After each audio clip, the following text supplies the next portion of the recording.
Hai, gue Dia. Di Human Design gue adalah seorang generator. Di video ini kita akan bahas bagaimana kita menjadi generator yang menyenangkan. Jadi kan gue binge watching salah satu channel orang luar gitu kan, Human Design Reader dari Kanada. Salah satu video yang gue tonton itu tentang sacrobing, atau orang-orang tuh yang awam taunya generator. Gue sebenarnya punya banyak opini atau feeling tentang videonya dia gitu. Tapi kita bahas tentang generator dulu. Kalau kalian nggak tahu tentang generator apa, atau tipe kalian itu nggak tahu apa, kalian bisa nggak tes sih sebenarnya. Kalian bisa klik link di bawah dan isi formnya, nanti muncul grafiknya, dan nanti ada keterangan tipe.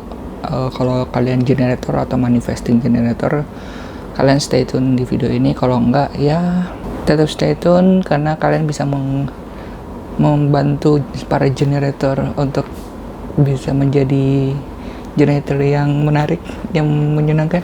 Nah,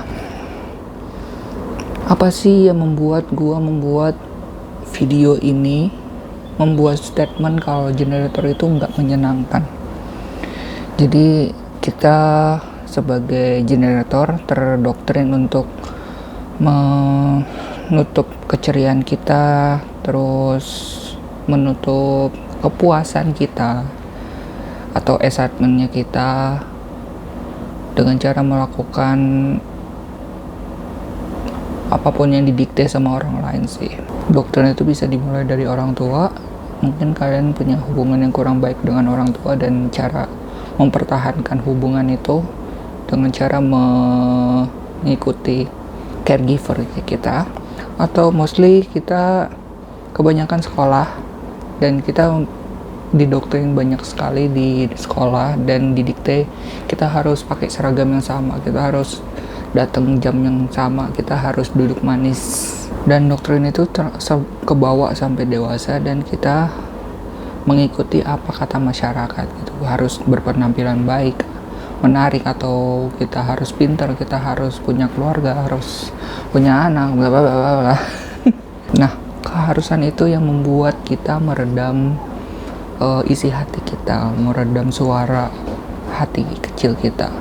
Kadang kita punya keinginan untuk pengen ini, pengen itu. Gue sebenarnya bilang iya, tapi gue nggak bilang iya kepada hal itu, atau sebaliknya gue bilang enggak tapi gue malah menerima, dan akibatnya kita merasa terjebak dan terpaksa untuk melakukannya. Ini dilema dari generator dan manifesting generator sih. Kita punya banyak energi untuk dirilis atau diekspresikan, tapi energi yang dipakai itu untuk hal-hal yang tidak kita sukai, bukan kehendaknya kita gitu. Jadi seakan-akan kita merasa diperbudak oleh orang lain.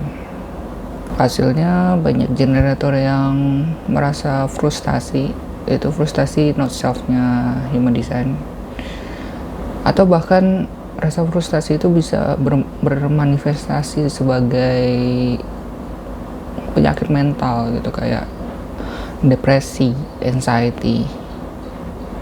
So, apa yang harus kita lakukan? Well, kalau buat generator sebenarnya simple sih. Kita menanyakan banyak pertanyaan kepada si generator itu. Ini tugasnya si projector sih. Jadi projector itu adalah tipe dimana dia itu,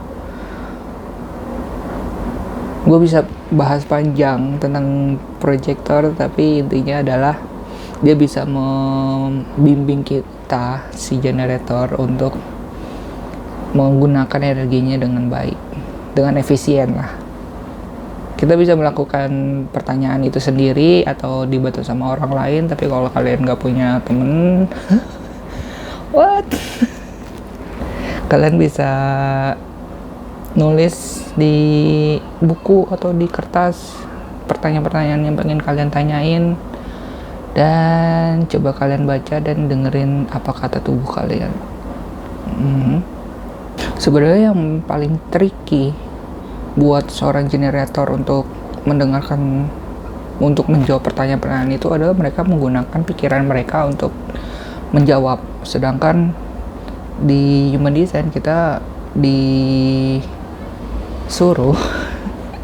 untuk mendengarkan tubuh kita.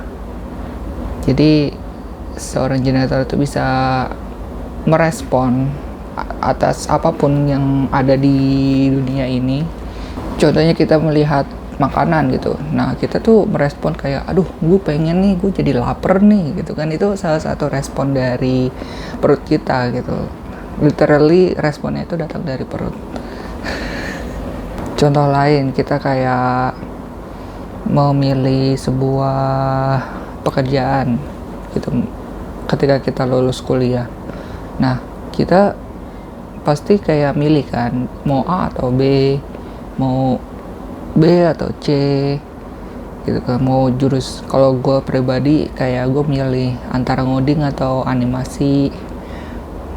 Dan sebenarnya gue punya gut feeling atau respon dari perut gue, dari tubuh gue, kalau gue tuh pengennya animasi, tapi kadang juga mau ngoding.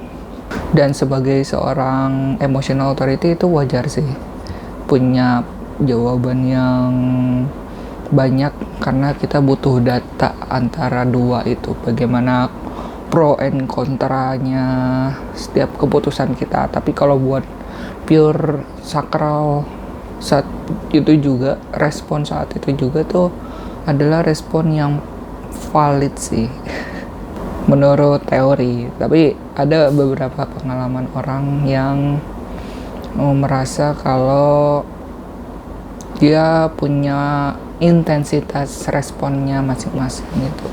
Nah, tapi masalahnya karena doktrin yang terjadi di kita tuh jadi terbiasa untuk membuat keputusan dari pikiran.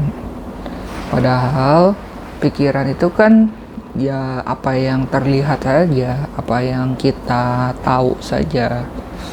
Tapi tubuh kita tuh sebenarnya lebih pintar daripada pikiran kita, karena tubuh kita tuh bisa lebih tahu sesuatu yang tidak terlihat mata gitu. Dan jadinya karena kita terbiasa buat berpikir dengan pikiran kita, membuat keputusan dengan pikiran kita menjadi overthinking gitu dalam membuat keputusan. Nah, biar kalian bisa ngebayangin nih, khususnya buat kalian yang generator, bagaimana sih respon tubuh kalian tuh. Gue bakalan bikin rapid question atau memberikan kalian pertanyaan dengan cepat, dan kalian harus jawab itu secepat mungkin tanpa mikir. Nah, selama dengerin pertanyaan, kalian harus dengerin tubuh kalian, kayak sensasi di tubuh kalian tuh kayak gimana. Kalau kalian ngerasa ekspansif atau ngerasa itu artinya kalian iya gitu. Tapi kalau kalian ngerasa enggak, kontraksi atau nah itu artinya kalian nggak setuju gitu, atau jawabnya tidak gitu. Oke? Ready? Apakah kalian sekolah atau kuliah? Apakah kalian senang belajar? Apakah kalian suka dengan sekolah atau kampus kalian? Apakah kalian senang belajar dengan teman-teman kalian? Apakah kalian punya tugas yang harus dikerjain? Apakah kalian ingin mengerjakan tugas itu? Apakah kalian bekerja? Apakah kalian suka dengan profesi kalian? Apakah kalian suka dengan perusahaannya? Apakah kalian punya visi misi yang sama dengan perusahaan tersebut? Apakah kalian tidurnya nyenyak? Apakah kalian bangun tidur merasa segar? Apakah kalian semangat belajar atau bekerja setelah bangun tidur? Apakah kalian lapar? Apakah kalian puas dengan hidup kalian? Oke, pertanyaan udah selesai. Gimana rasanya? Sharing di komen di bawah ya. Mungkin di antara kalian ada yang punya jawaban yang conflicting, atau tubuh kalian ngejawab iya tapi omongan atau pikiran kalian ngejawab enggak, ataupun sebaliknya tubuh kalian jawab enggak tapi pikiran kalian ngejawab iya. Dan it's okay kalau kalian ngerasa ada perbedaan itu, karena yang tadi gue udah jelasin, kita udah terdoktrin untuk berpikir, membuat keputusan lewat pikiran kita. Jadi ulangin aja latihan ini, entah itu lewat video ini atau dengan teman kalian, dengan menulis pertanyaan-pertanyaan iya atau enggak kayak tadi. Intinya kita perlu melatih diri kita untuk mendengarkan tubuh kita dibandingkan dengan pikiran kita. Dan setelah kalian terbiasa untuk mendengarkan tubuh kalian, siap-siap kaget kalau hidup kalian tuh menjadi lebih enteng daripada biasanya. Itu sih pengalamannya gue. Oke, thank you udah nonton sampai sejauh ini. See you di video. Bye bye.